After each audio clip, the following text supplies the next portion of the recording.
To 7. He looked to the heavens when he heard the engines hum. A sky full of planes and each one with a bomb. And they're gonna wanna drop them. Welcome to Islands at War, here on our regular podcast. You're listening to Keith Vangeli, and also, of course, I am joined in the studio with Nick Lahire. Hi, Keith. Hi, Nick. So, Nick, April 1944, you've encapsulated it nicely in an intro here. April 44 begins with rain, the first in 9 weeks, and with it, a sense of both relief and dread. A Reverend Ord notes that the rain is timely, as I've had a succession of baptisms and other emergency baptisms at the hospital. But what is beginning to become obvious is this pervasive lack of food and lack of calories, and how it's really affecting people's lives. This is rather setting the tone now. Yeah, isn't it? I mean, he's talking about the emergency baptism at hospital for a child not expected to live. The island's physical and emotional reserves have nearly had it. You know, hardly surprising by this point. They're only a couple of months away from the 4th anniversary of being occupied. He himself has lost 5 pounds in weight since Christmas. He says the population are weakening. I mean, this is underlined by him going on to talk about food scarcity. The women give up part of their own rations for their husbands who are going out to work, only to find that they doesn't really make an awful lot of difference, because they still end up dying of starvation because they're not getting enough calories to be able to go out and work. Yeah, I mean, he writes, it's only with the greatest difficulty and pain that I can get my head off the pillows in the morning. Even a short walk is leaving feeling that he could have sat down on the roadside forever. I mean, one of the things, Nick, if we go back to the earlier episodes, people were complaining about the effects of, and quite rightly, noting the effects of hunger for the first time in their lives. We're now 4 years on, and we're in an area that these people could never imagine they would be in their lives. Absolutely. And one of his other entries that really hammers this home about quite how depressing, how hungry, how little food there is, and the impact that it's having on the local population is he makes a note that in just 96 days, the first quarter of the year, the burial permit number is at 200, and last year it was 460 for the entire year. So in 43 it was 460 for the entire year. And he makes a note saying, you know, we're starving to death in slow motion. Yes, I mean, we mentioned in the last episode that one of my great-grandfathers died in March 1944. And this, as we record this now, Nick, we know here in the Channel Islands that we've just come out of a period of enormous rainfall. Yeah. And at least when the sun comes out, life feels wonderful, because even when it's raining, we've got enough food. It's the other way around, it seems to me, during the occupation. You know, even when the sun comes out after some really bad weather, they're still hungry, eh? They're still hungry. There's nothing they can do about it. They're hungry, tired, depressed. I mean, frankly, who wouldn't be depressed given what was going on in the world around them? They have got the faint hope that there's going to be some liberation. We'll come to that later on. We're not going to talk just about depressing stuff. I can reassure you, don't switch off. We're rays of sunshine. We have got some rays of sunshine. We've got a POW escape. We've got all sorts going on. So that please don't turn off, because we're talking about this slightly depressing stuff at the start. And I mean, it's no different across in Jersey. Lesotho, for those of you who've just tuned in for the first time, he's a manager of a building store. Not that he's got an awful lot left to build / flog to builders, and the Germans are constantly a pain in the neck to him. Although he does like breaking the rules, he's writing about gas shortages and domestic hardship. Now, one of the problems with the gas shortages is they then cut the hours even more that you could use the gas. So you're getting 4.5 hours a day now, with a rare Sunday extension to cook their meagre 4-ounce roast. And he had been hoping for some black market pork, but that just fails to arrive, despite the fact that he had money for it. Whatever reason, he couldn't get his hands on it. But the problem with the gas, not only are they cutting the hours, but because they've cut the hours and you've only got 4.5 hours a day, everybody's cooking at the same time. So the whole system loses pressure. It's inefficient anyway because they're having to generate it using different methods.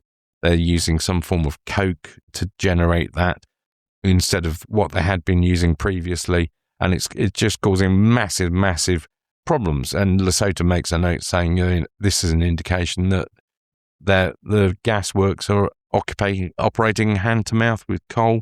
And rumours are constantly circulating the island we're going to run out entirely, and we see that in the official accounts. And we shouldn't forget that gas also powered some people's lighting.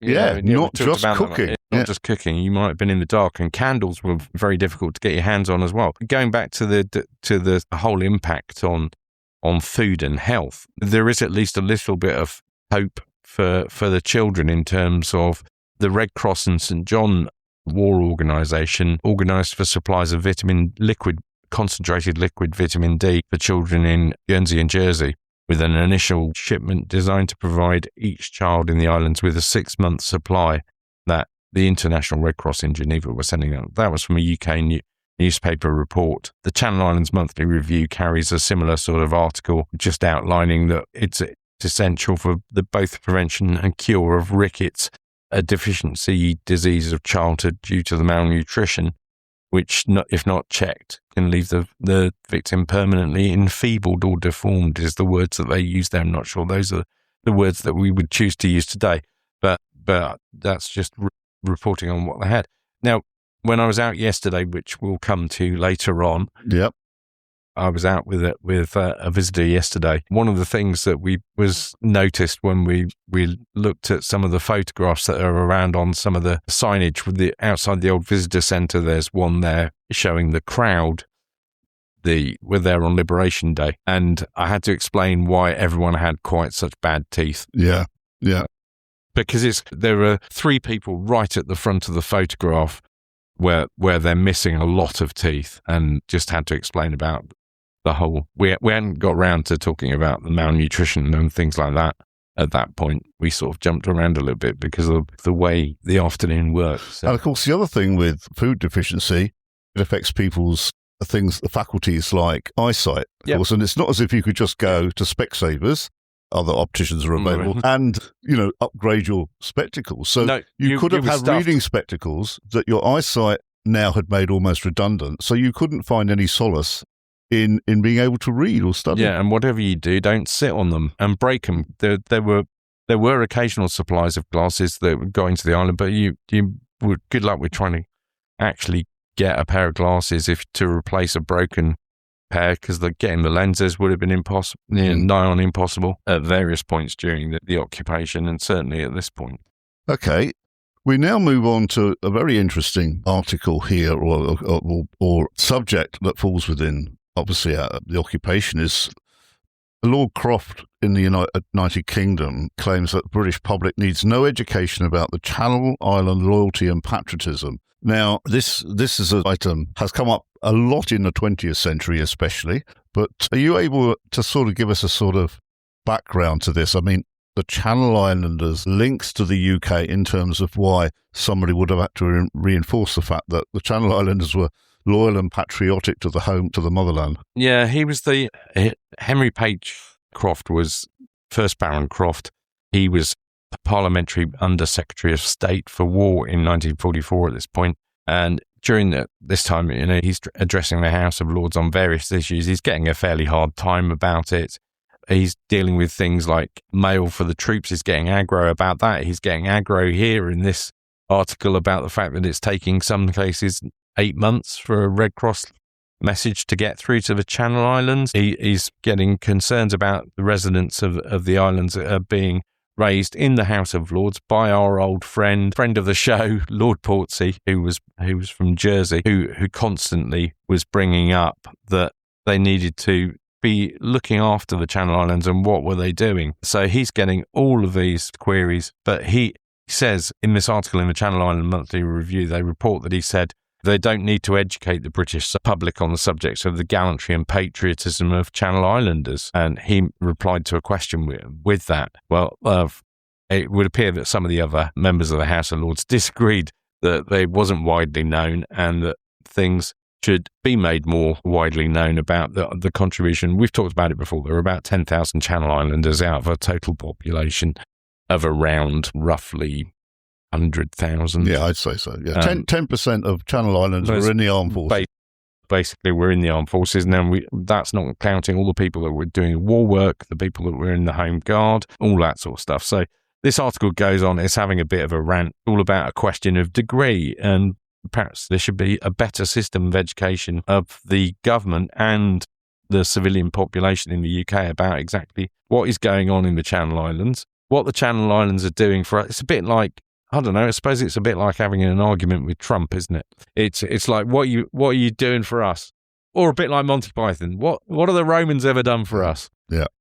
Apart from sewers, roads, all that kind of stuff. So it's a little bit like that. I think it's just a very polite way of saying, look, you're not doing enough, chaps. You need to be talking about this. Do you think there might be, Nick, because certain people in government would have been aware that a second front was going to be opened up, which would lead to D-Day. Do you think that there was a thought that maybe Channel Islands and the Channel Islands ought to be highlighted in some way to the population in an oblique way, because there was a thought that maybe we would get caught in the crossfire? Yeah, potentially. I don't know. I mean, they certainly become aware of us post D-Day, because we end up hitting the national newspapers. I've gone through the British newspaper archive. We end up getting an awful lot of mentions. I mean, we get quite a few mentions as it is, but we get a lot of coverage in there. And and we were a holiday destination. We were, yes. Yeah, so a lot of the great British public knew all about us pre-war. They didn't really quite know what was going on. They knew it was a nice place to come on holiday. And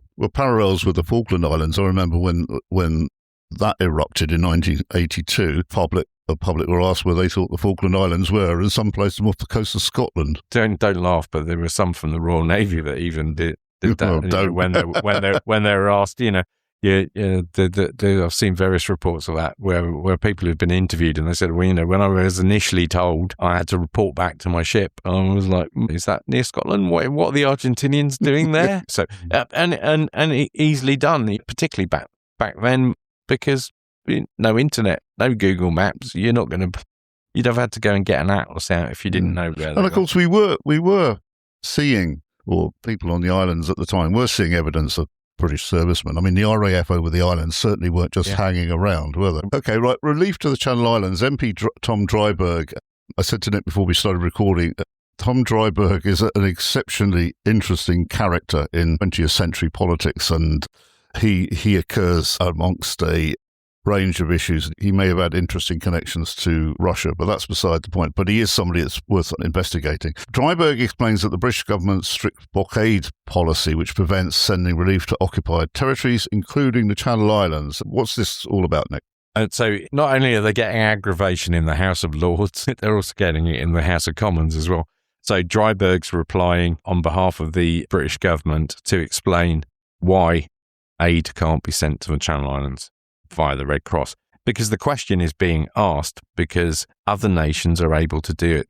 They can send stuff via Portugal to their colonies via the Red Cross. So people are quite rightly saying, well, why aren't we doing that for the Channel Islands? Why not? We've heard, especially as they've, immediately prior to this, and because of various commando raids, people escaping, etc., there's been a little bit of coverage about the fact that everybody's not doing so great.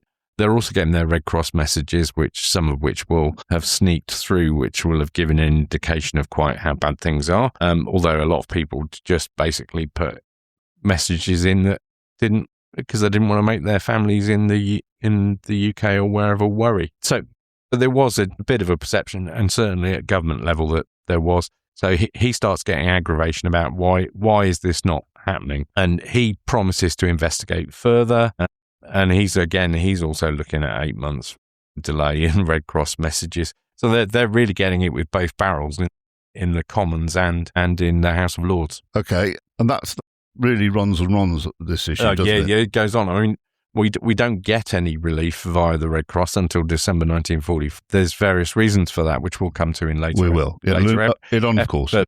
But you've got the likes of Lord Portsea in the House of Lords keeping up the pressure for the Channel Islanders so that we're not being forgotten about, and it just becomes more and more important. Okay, now we cross over, I think, to Canada and the so-called Odyssey of the Islands. Now, this is a speech that's been made in Winnipeg in Canada by Sandiford Blick, who had been an editor here, newspaper editor in the Channel Islands, and he goes on to talk to an audience in Winnipeg. Now, this again is raising the consciousness in people's minds of the Channel Islands, and there seems to be, I hesitate to call it a charm offensive. And I think it's also a bit of payback as well, because there are by this time there's quite active associations within Canada, because you've got, remember, there's quite a lot of expat Channel Islanders in Canada.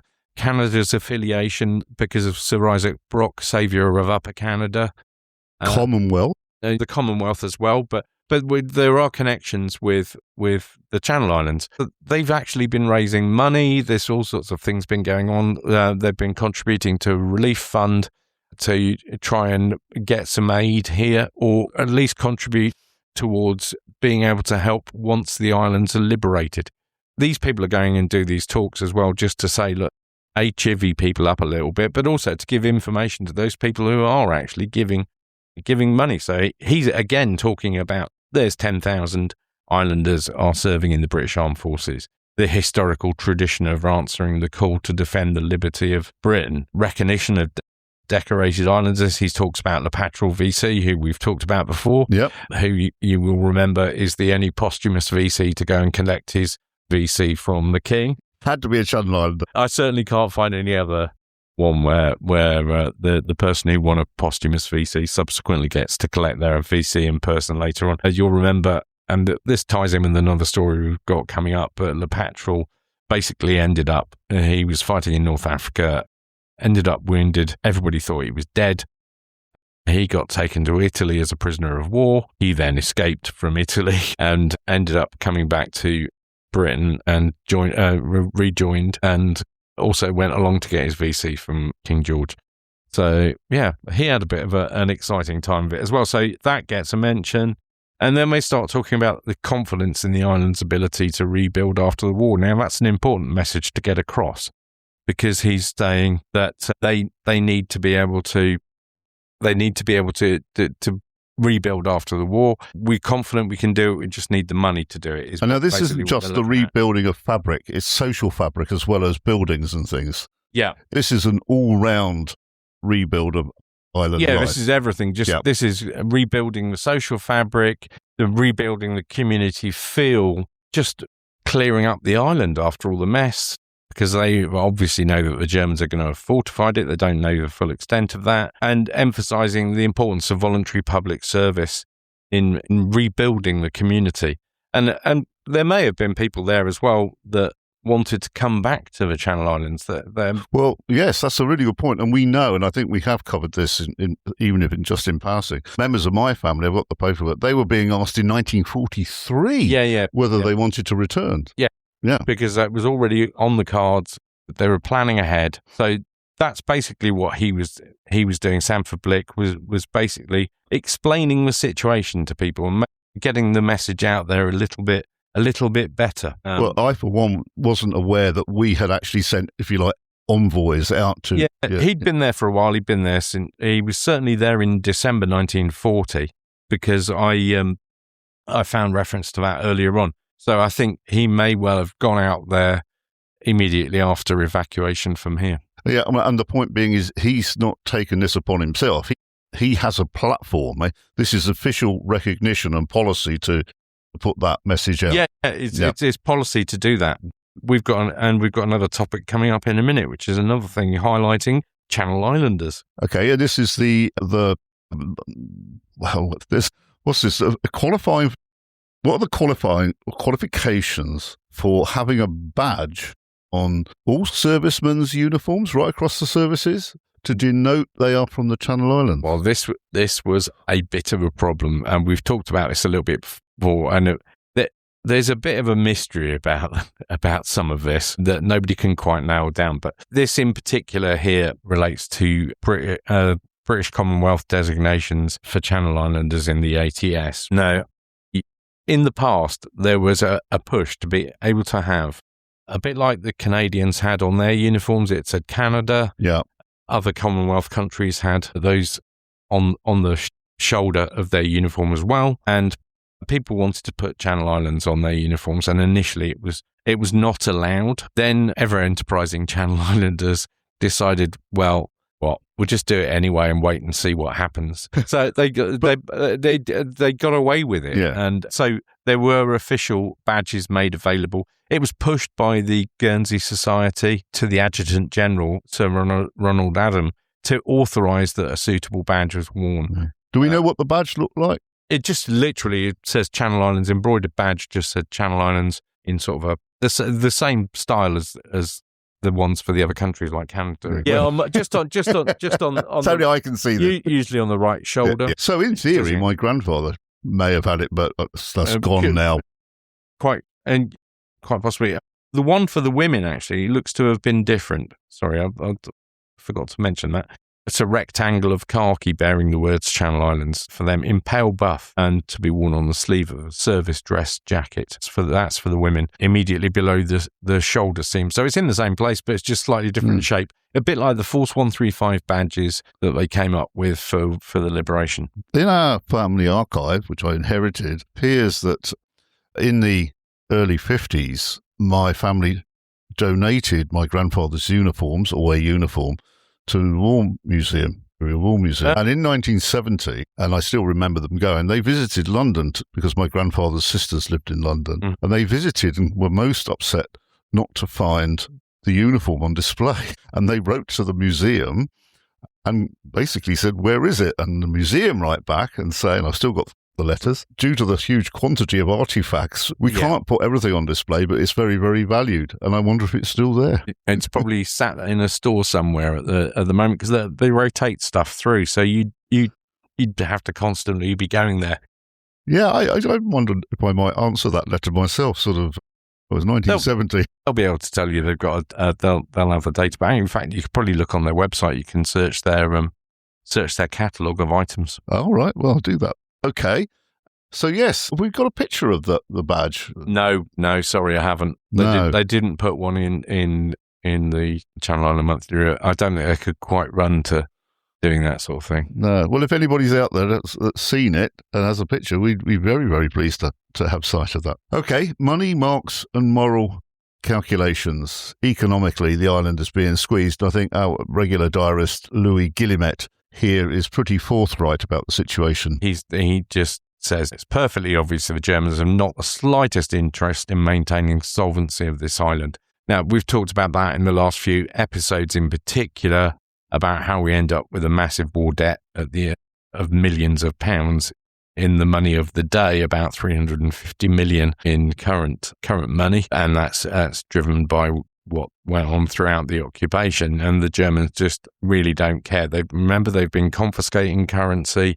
You're not allowed to use francs. There's almost this feeling that, well, the British will sort it out, which is almost a sort of acceptance that they weren't going to win. Yeah, basically, yeah. I think that was most of the realists by now realise that it's not going well. We're not going to win, lads. Yeah. But he gets particularly annoyed when he sees a pair of. We should add, Louis is very close to all of this stuff that's going on with government because he is the secretary to the president of the controlling committee. So he is well in the know about what's going on and how quite desperate the financial situation of the island itself is, which most islanders would not have been aware of because that wouldn't have been public knowledge apart from if someone like Louis had actually told you or someone that knew Louis had then passed the message on. So widespread news about the fact that the islands were really in a lot of trouble financially, having had a massive surplus at the start of the operation, that they're going to find themselves with 7 million quid of debt come just over a year's time from where we're talking now. And Louis gives a very good example of this, about an illustration of this, where a lady is advertising some valuable silver candlesticks to German buyers.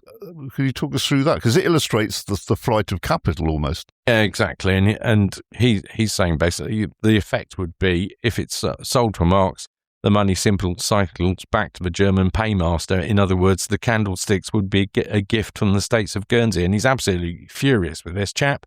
The owner protests that it's a woman that's... Yes, a lady. That she's only doing what hundreds of other people have done. And Louis doesn't condemn her for it. He knows, desperation when he sees it. But he tries to stop the quiet economic bleeding of the island dry. He's very annoyed about it. He can understand her motives for it. Yep. And why she's doing it, because frankly, you're starving to death and then you need to get some money. And this kind of runs on as a theme when we get a bit later on in here. But it's an aspect that I'd never considered, that you could effectively denude the island's heritage by selling things off. So the candlesticks basically disappear off to Germany. Well, yeah. And then the money essentially goes back to Germany. So, not only that, but you've been shafted for the money as well. Yeah. And that was quite common because the Germans, if you've been listening for a long time and you go back to even the summer of 1940, they were going around buying up everything they could find because they wanted to send it home. Yeah. And it gradually got worse, and then it got a little bit better again because actually by the time we're talking about now, 1944, then chances of them being able to ship stuff home or take it home on leave was ever decreasing because of the harassment of shipping and railways and general infrastructure in France for them to be able to get from here on leave back to where they lived in Germany and back here again. It was just a nightmare. It makes you wonder if there are sort of items of, did I put another way, artifacts from the islands in lofts and attics in Germany. Yeah. Yeah. Just going on from this, so as an explanation about why someone might be willing to do this, why they might want to, black market prices have soared. So you're looking at potatoes at £20 a hundredweight. So if you're in metric, British hundredweight is 50 kilos, near enough. Yeah. Something like 50.5 or something like that. Because American and Canadian hundredweights are different amounts. So I just thought I'd clarify that. So that's £20 then, which is about 800 quid now. Yeah. Having run it through the bank. So you're paying £800 for enough potatoes that would probably keep you going for, I don't know, if you were a family, it'd probably keep you going for a month maybe. Well, you might have chosen to plant some of them and try and get some return. But a lot of them were what they called pig potatoes. They were really, really crap quality, rotting, and you're still paying that sort of price for them. Eggs were 7 and 6 a dozen, but privately offered at 40 shillings. We'll come back to this a bit later on, but Ord's disgusted about the whole situation, and no condemnation is strong enough for these sharks. We'll talk a bit later about what they might have been doing with this money as well.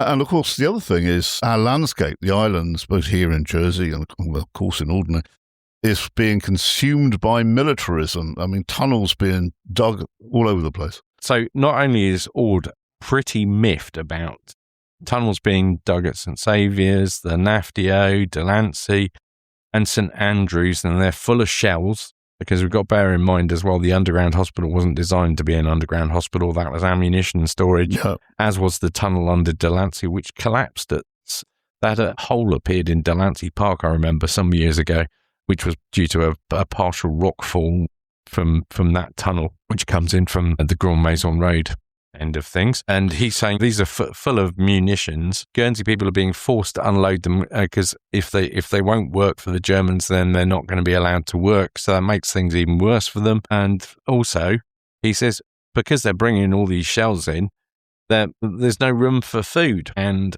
even worse, although it's an upside for his cat, when they're binging off these shells for their artillery practice once or twice a week, they're killing off some of the fish that could have been caught by people to be able to eat. And he talks about finding some fish on the beach that had been victims of said artillery, a conger and another fish that he found floating dead at Varzon, and he took them home for the cats.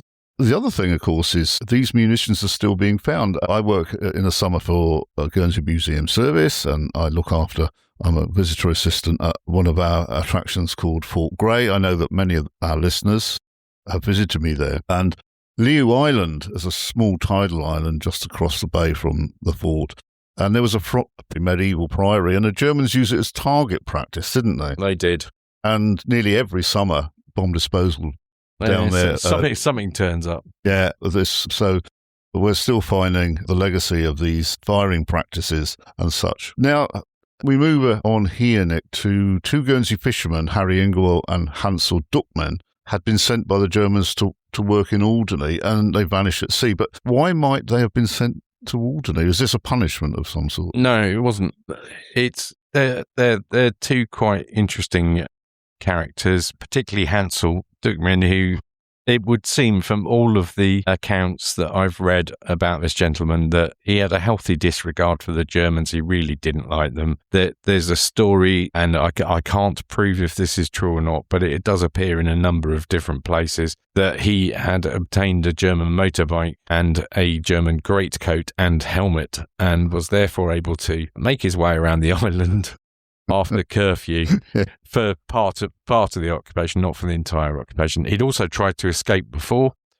He tried to escape down at Grand Rock, ended up having problems and ended up having to row back, abandoned his dinghy down on the beach and went to the pub.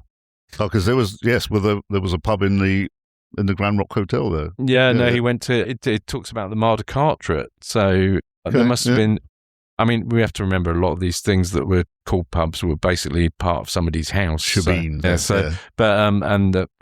He gets into bother there. The Germans aren't looking for him, but then there's a lot of head scratching about a boat that's just turned up that's completely unregistered because he'd hidden it from the start of the occupation. So he's quite a character. The two of them end up going because Harry Ingwell's got a boat.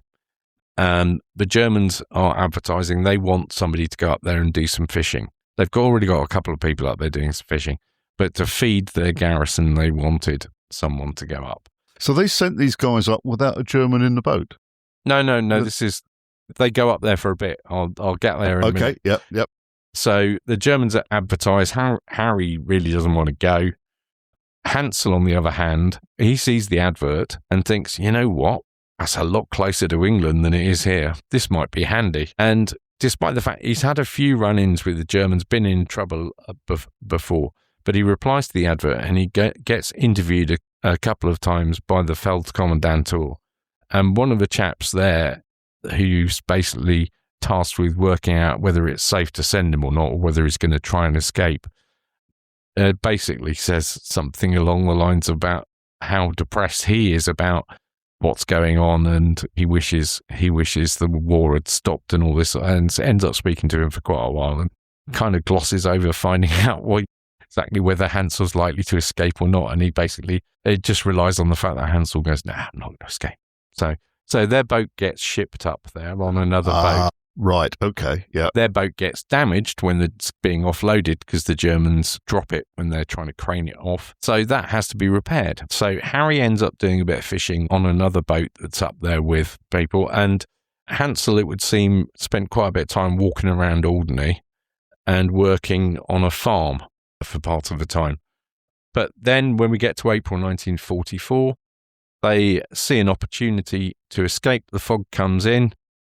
They've actually left everything looking as though they're just normally gone fishing. Now, whether that was because they knew they were definitely going to try and make an escape that day, or whether it was just, we'll just leave everything as it was in wherever they were billeted. But anyway, they clear off into the fog, and it's quite rough. Another boat actually does get lost around that area at the same time. The Germans can't go out looking for them.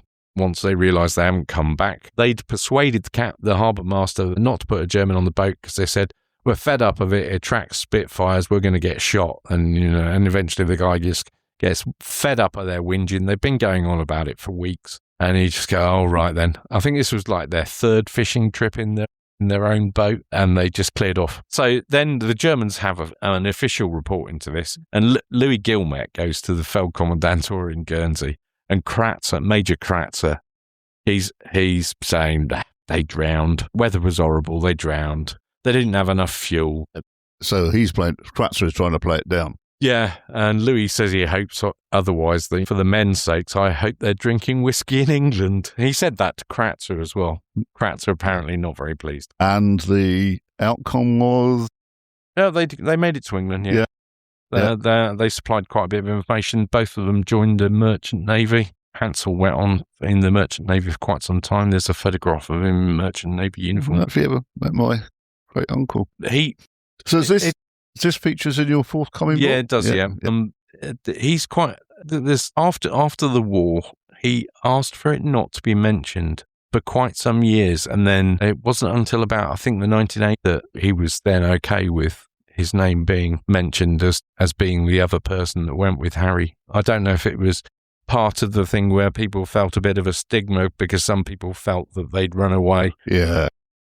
Sort of thing. I don't know. For whatever reason, he wasn't happy for his name to be used, but then changed his mind later on because Bill Bell was allowed in a subsequent article to actually use his name. So I think news of this gets to Jersey, doesn't it? It does, yeah. Somehow Lesotho gets to know about this relatively quickly, which is interesting. He gets to see a letter from Guernsey, which brings dramatic news, is his exact words.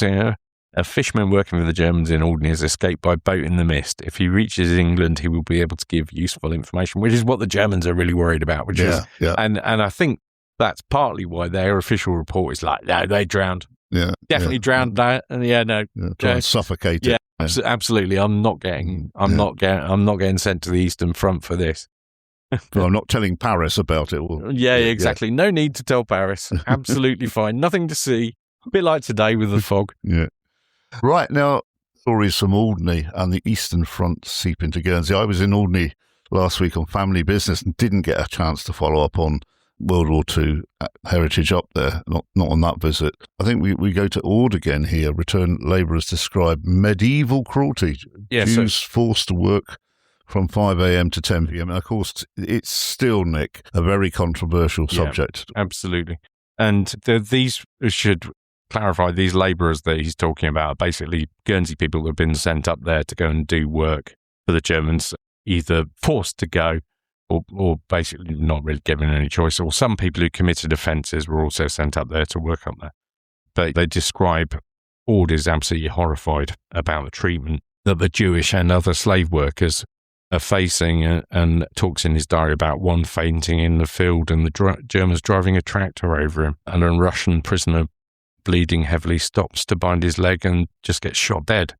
Now, we don't know if these are actual things, whether they're rumours or whether they're true in these specific instances, but there were a lot of people that lost their lives. You've only got to look at the reports. But it's interesting, this use of the word medieval, because this is coming from Reinhold Sackmann, Ord's German acquaintance, and he's describing this as medieval. So some of these incidents, if they happened as we're being told, or there's a grain of truth, the rumours would have circulated amongst the German garrison themselves. It would seem so. He uses the word, is it Mittel? Yeah, German for medieval. Something like that as the German word for medieval. So Ord is just horrified. I mean, he's aware that he's seen all the slave workers around Guernsey. That obviously things are a lot worse for some of the ones up in Alderney. And I think we're going to quote from the Huddersfield Examiner for the first time during the podcast series. Yes, I don't think we've used.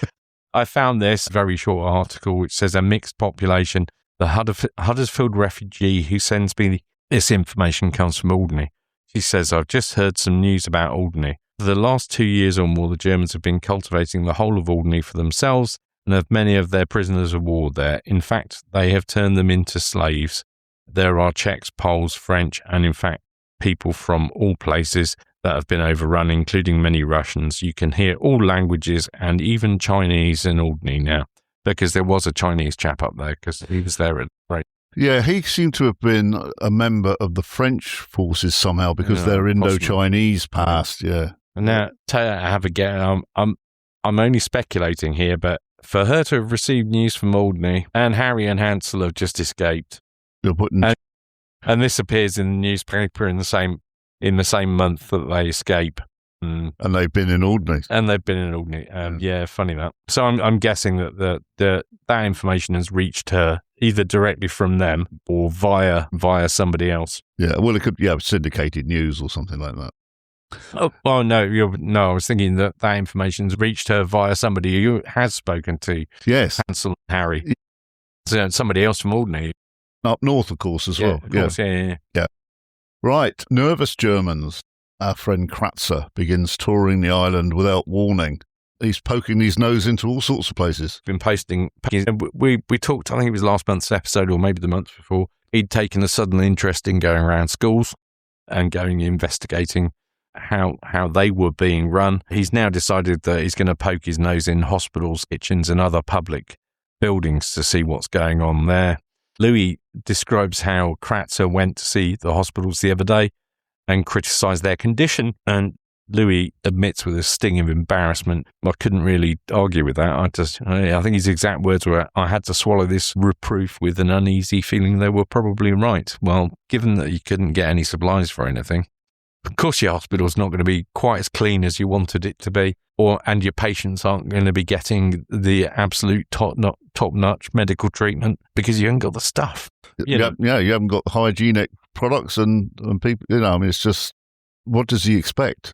Yes. Yeah, exactly. It's your fault, mate. It would have been, you caused this problem. This theme of the German nervousness continues. All reports RAF raids thunder overhead. The Luftwaffe barely appears, and the Germans are worried about parachute landings. They plant poles and wires across open spaces. Now, I recall talking to a chap who's passed now, Ron Sabir.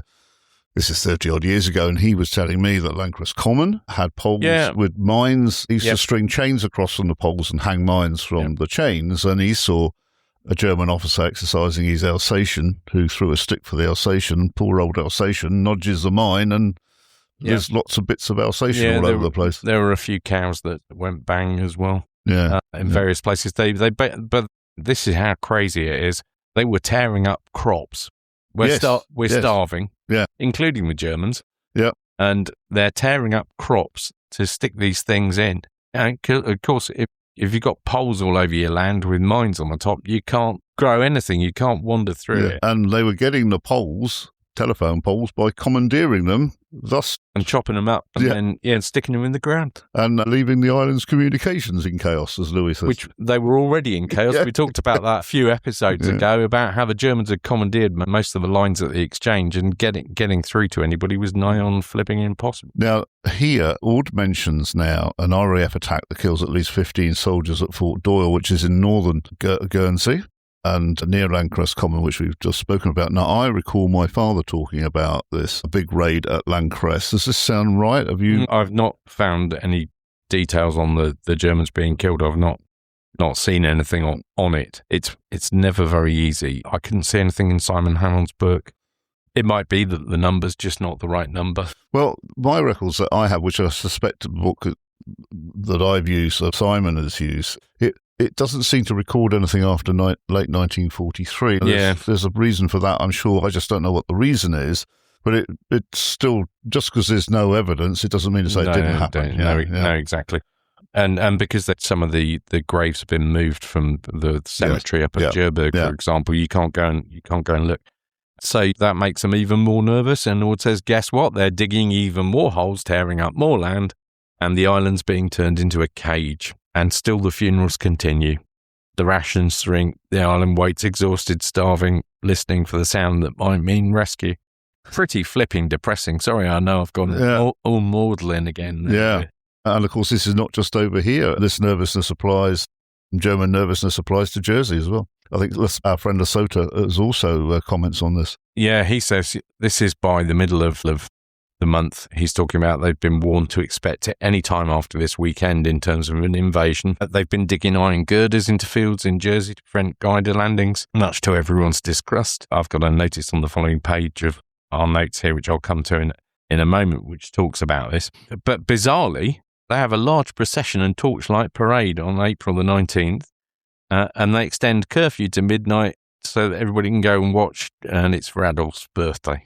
Any idea of what the turnout was? I can't imagine many locals went to have a look. No. And rumours of unrest as well at a camp at Grouville burns down, and He says there's reports of riots over a cut to food rations, partly supported by the sight of wounded being moved under guard. So this presumably interprets as people wounded in this mutiny, let's say, being moved on the... But I mean, if you want to see what... I'll tweet this out. I've got a copy of the Jersey notice in the newspaper. Yeah, I mean, this is here, order forbidding interference with posts erected in the fields. I don't think people are really going to go and sort of crawl into the middle of the field and take these posts down. Not intentionally. It talks about them being made of wood, concrete and iron, erected in the fields and meadows, as well as the connecting wires at the top must not be removed or damaged. The slanting wire, which is pegged down for supporting the end poles, may be unpegged for time whilst work is in progress in the fields. You're not going to go and do that. I'll just go and mooch under all this lot and do a bit of digging. But of course, if they were doing that on Lancrest Common, of course, Lancrest Common is home to Le Fouage, which is a Neolithic settlement monument here in Guernsey, very, very, very famous in archaeological terms. And it was damaged by the Germans when they were digging around with a digger. So I suspect that might have been... Yeah, there's a bit of concrete in there as well, which has been discovered quite recently as well. So they were obviously planning on building something right next to it. So any persons acting contrary to this order will be liable to imprisonment or a fine, include according to paragraph 22 of the Order for the Protection of the Occupying Force dated 18th December 1942. No threat of death this time, mind. No. I mean, you might die while you're messing about with him. The trouble was that people, you can imagine, you've got no firewood. There's a nice wooden pole in that field. Yeah. I wonder if I can successfully disarm it and nick either part of or the entire pole. But we'll come to that later on in our episodes. But I just thought that was quite an interesting piece. But they are generally, we've talked, they're getting more and more nervous. Oh yeah, I mean, as time goes on, there's been a recurring theme on that through the last few episodes where they're just getting so nervous about the fact that the British coming. It's been the Operation Hardtack has made them even more nervous than Basalt did in 42. They don't know what they just don't know where it's coming. There's lots of commando raids along the French coast and the rest of occupied Europe. So they're just terrified. Yeah, well, we have a regular diarist, Violet Carey, talking about her sister-in-law, Peggy, had told her that the personnel at the airport are packing up, and the commandant has ordered packing cases to be made very well and very strong to take to Germany. So there's this feeling that the Germans are preparing some sort of exit. Of course, people will extrapolate these occurrences into what they want to believe. But of course, we're only weeks from D-Day. There seems to be this sort of pressure. Mm-hmm. I know with hindsight, but there's this sort of overwhelming feeling that something is going to happen soon. Well, you've got all of this aerial activity as well that's going on. And people are listening to the BBC. This is RAF or Allied activity. Yeah, Allied activity. Very little German activity. There is a bit which we'll come to. But they are aware that the tide has turned. That it's just a question of time when they're going to come for us. And also, what is that going to look like? Are they going to come and take us by force? Frankly, I'd be terrified if that was the case, because, well, especially knowing what I know about what the plans were for taking it by force, which is thankfully why they didn't try it, because they were going to send 700 aircraft to bomb the living daylights out of us for 3 days, and basically rolling force of US aircraft during the day, Allied aircraft during the night. Now, that's not to say there were quite a few bombing raids and things going on around the waters around here, and to a limited extent attacking positions here. So they could see all this stuff going on. And of course, we see more and more evidence of erratic German behaviour. There's this account of a German officer riding a bicycle through the crowded area of St. Peter Port, the arcade, when a local policeman politely tells him it's forbidden, and the officer assaults the... Take that, you pig of an Englishman. Yeah, there we go. I mean, it gets even more crazy. They're so sensitive that the... This is funny. Or, I mean, some of the decisions around censorship are just hilarious. This is one of the interesting ones. Ord makes a note: a censor has banned the word Kensington from a play because he insists it now no longer continued to exist after Luftwaffe raids. So therefore, they know you can't use that word. He says, even the idea of a pleasant London flat is too dangerous for islanders to imagine. I mean, this is like something out of Dad's Army, or what was that other spoof program? Was it Ooh La La or something? And Sota makes a striking entry on April the 20th. He recounts how easy civilians can be imprisoned. This is how irritated, grumpy, scared. I don't know. It's probably all of those emotions rolled into one. He talks about a young insurance agent by the name of Journo who is tapping his foot to music in the cinema, and he sat near a German officer and the German officer's girlfriend. And later on, he gets arrested. He was beating time with his feet, but they took his identity card, and he's just completed 10 days in prison at this point. So Lesotho concludes you don't have to do much to earn a jailbird reputation these days. But it just shows how oppressive they were being. I mean, that's just bullying, isn't it? It's just, there's absolutely no justification for any of that. And things get worse. I mean, we've got something else coming up here. Well, Sherwell. Incident prevents Sherwell's return. Now, Sherwell was our President of the Control. Yes, then. He was the Attorney General. Yeah, but he's deported, isn't he? He's been deported. But I think he was deported solo. His wife and... He was, yes.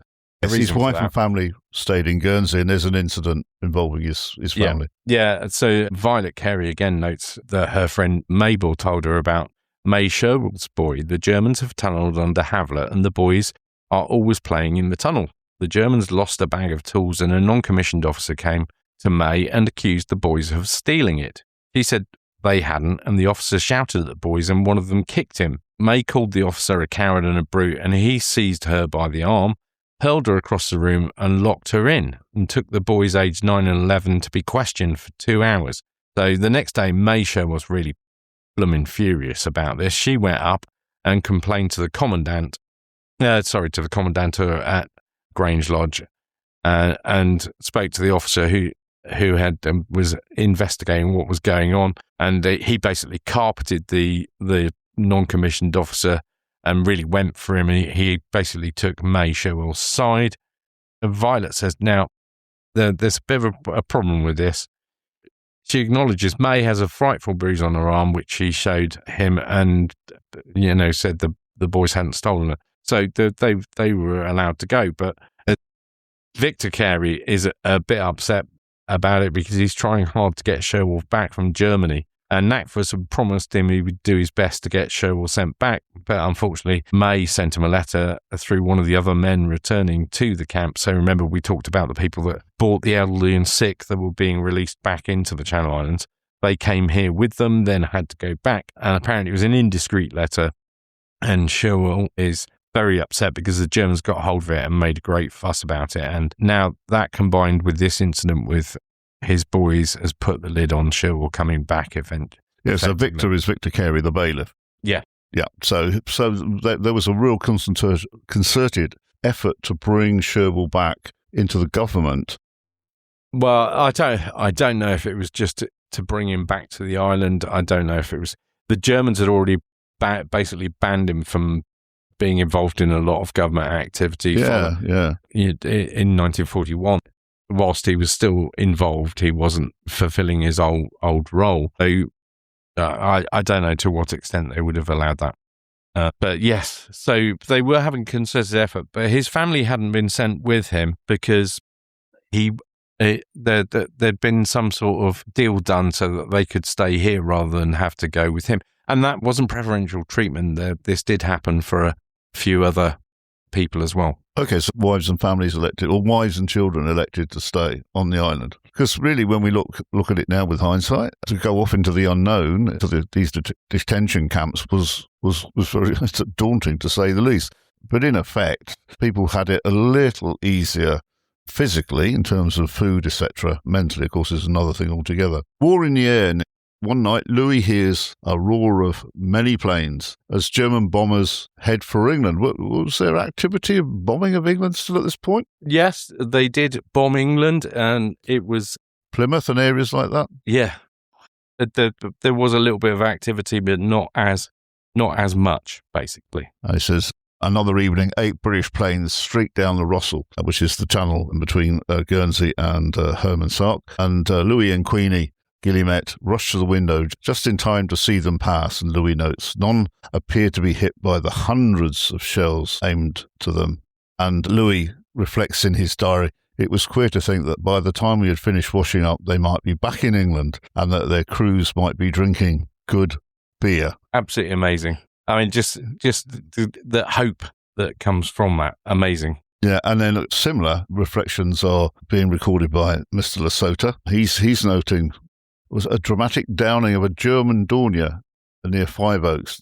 Lesota notes that the plane failed to give the recognition signal, and the pom-poms, which have been the ack-ack, opened up and set it on fire, and it crashed into an orchard near Five Oaks in Jersey, with only one survivor who later died. We've been able to establish this is a German plane brought down by its own. This is blue on blue. Yeah. Throughout April, the skies are growing increasingly active. Lots of RAF planes seen skimming low over the water, and German aircraft also fly dangerously over the island. Leaflets and countermeasures fall from the sky. Bundles of fibre were dropped, Nick. What's that about? Now, I can only think this is an early version of Window. Right, yes, okay, like that. Silver paper. He doesn't, and silver paper, he doesn't know what it is, but I've just put in there is likely to interfere with radar. And then he hears, Mr. Lesota hears that boxes of Roundtree chocolates and English cigarettes are dropped, though he admits he cannot confirm this. It's one of those rumours going around. Okay, and we also get to a point here. In April the 19th, Louis Guillemette marks a personal milestone, 5 years of marriage, and he reflects on this. The reflection is brief, tender, and devastating. We do not know yet what married life under settled conditions is like. And of course, we know that Louis and Queenie had a little girl called Josie, and Josie has been ill recently, and I'm pleased to say that we saw her last week, didn't we, at Channel Island Occupation Society meeting. Okay, Lesota again. Cultural life as a source of morale. What's all that about? He talks about one of the few things they've got to cheer them up is amateur entertainment that's been a valuable contribution to the good spirits of people during this difficult time. Performers themselves derive great enjoyment, and even weak shows do a whole lot of good. So he's really chuffed, and I found a piece in the Guernsey Press which was saying that 3,000 people had booked to go and see Rio Rita, which is one of the amateur, which when you think there's 20,000 people left in the island, that's a lot of people that are going to go and see that show that had already booked by this point, and that was in the first week. Yeah, Rio Rita. Oh, God knows what that was about. Oh, dear. Yes, just trying to see what it's. There is plenty of room for you. 3,000 people have already booked. Yeah. Okay, right now, from the newspapers, London Evening News, 26th of April, 1944. Lieutenant Jones escapes from an Italian camp. You know a little bit about Mr. Jones, don't you? He's got an interesting story in that he's been sunk, not once, but twice. So he starts out, he gets sunk during an Arctic convoy, he was on PQ-16. He gets sunk there on a destroyer, where he's second in command, gets rescued, but he then gets sunk again later on and ends up in on a submarine and ends up being taken prisoner of war by the Italians. He then walks, following the Italians changing sides, he walks 400 miles, having escaped from custody. He walked from Bologna to Ventone Island near Naples, a distance of 400 miles. He gets the MBE for that later on. But he has a fascinating life. He gets all sorts of awards. He stays in the Navy for a while, ends up consulting around the world for governments and setting up the Coast Guard in the Caribbean, all sorts of things like that. He was also a former Commodore of the Royal Channel Island Yacht Club. Lieutenant Peyton Jones, what a name. He died in 2000. Right, okay. You didn't ever meet him? No, I didn't. His father actually escaped from the island as well, just for good measure. And that's Commander W.T.H. Jones? Yeah. Peyton Jones was the surname. They seem to vary between using their full name and that. Okay, now we also place the Huddersfield Advertiser alongside now the Derby Evening Telegraph for April 1944. The boy who will feed all of Guernsey. This is interesting. Yes, Walter Shepherd. So I put this picture out without the caption the other day. But Walter Shepherd's shown in the YMCA having a square meal in the dining room at Mamerton, Longford. Not a posed photograph. Yeah, not at all. And he's a Guernsey boy who escaped from the island home just 2 days before it was occupied. So he was evacuated and he's gone to work he's working on a farm and he's learning about farming and he wants to come back and feed all the islanders. Bolton's all right, Mum, he said, but he misses the sun and our granny too. We get 25-word messages now and again, but she's probably going hungry with all those Germans worrying her. Right. Now, we've got something to discuss here. Thoughts on buying property? Yeah, I just thought this article appeared in the Guernsey press talking about buying property, and we're in the middle of a war here. It seems the place is getting bombed. You're being moved around, but it talks about the potential benefits of buying property and the fact that the market's a bit depressed, and somebody's only just managed to sell their house for basically what it cost them to build it in 1930. Alluding to what I said earlier, who's going to have the money to do this anyway? Well, let me see. Anybody who's in the black market. That'll be you. Oh, yeah. I mean, obviously some wealthy individuals may still have had cash to do that, but I just thought it was a bizarre article. I don't know what the purpose of it appearing in the paper was. Then I've got another thing which comes out of the newspaper as well, which the 8th of April, the Star, news of my mother's birth finally reaches Guernsey. So she was born December 21st, 1943, I'm sure she won't mind me saying, in England to my gran Carol and my granddad Owen H. LePage, so brackets Royal Navy. But so that advert would have been put in by my great grandparents who were here during the year. So we both had a grandfather in the Royal Navy. Yes. Yep. Yeah, I had one in the Royal Navy, one in the Army. One was Royal Artillery. What's this here? Oh well, engine's running full speed ahead. This was just a thing I found, which was just a random thing from the newspaper. The Germans were still publishing propaganda. They had a nice little photo of somebody on a submarine. Just thought I'd put that in there. And elsewhere, the war in Europe, Russia's advance of Odessa, which is, of course, in Ukraine, pulls bombing across Europe. This is Allied bombing across Europe, intensifies, transport networks beginning to collapse as a result of bombing and, of course, sabotage as well, Nick. Yeah. I think the French resistance had already increased sabotage ahead of D-Day. Again, in Guernsey, the tension is palpable, and Louis is writing that everybody is on tiptoe waiting openly at the word invasion to start now. It's like something's going to happen, apart from all of the things that the population is having to deal with. But this sense of something about to happen really is starting to come through in the diaries. Quite rightly, the islanders don't know when liberation will come. And it's still a long way off. April 1944, as you have written, ends with tension, exhaustion, and a sense of inevitability. But we're on the cusp of something happening now, aren't we? There may be some disappointment in June 1944. Yeah.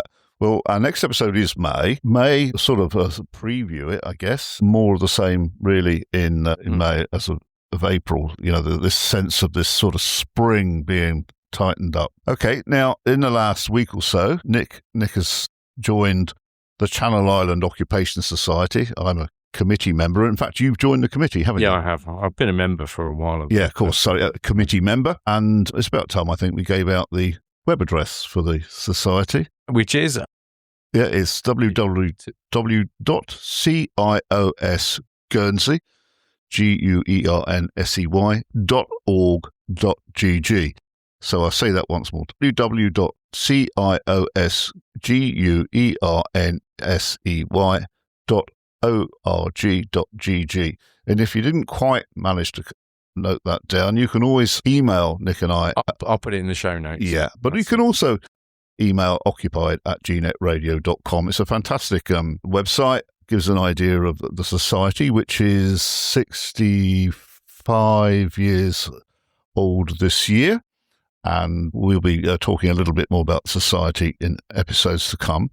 Now, yesterday, Nick, you were out and about on the island with a distinguished... Yes, I spent a couple of hours showing a chap that lectures history in Japan, in Kochi in Japan at the university there, Masa Kawamoto. Really, really nice guy. We had a lovely time. We went and looked at all the memorials along the White Rock, the Liberation Memorial and various other things. Had a good old walk around town and talked about the occupation. had a look at. He took loads of photographs. It was a little bit challenging at times due to the fact it was foggy. Yeah. We had to walk. You were just pointing at things. We had to walk a little bit closer to some things to be able to actually see them. But no, I've had a lovely email from him this morning to say thank you very much as well. University term starts in April, the new university academic year. So he's already said to me that he's going to be bringing some of this into.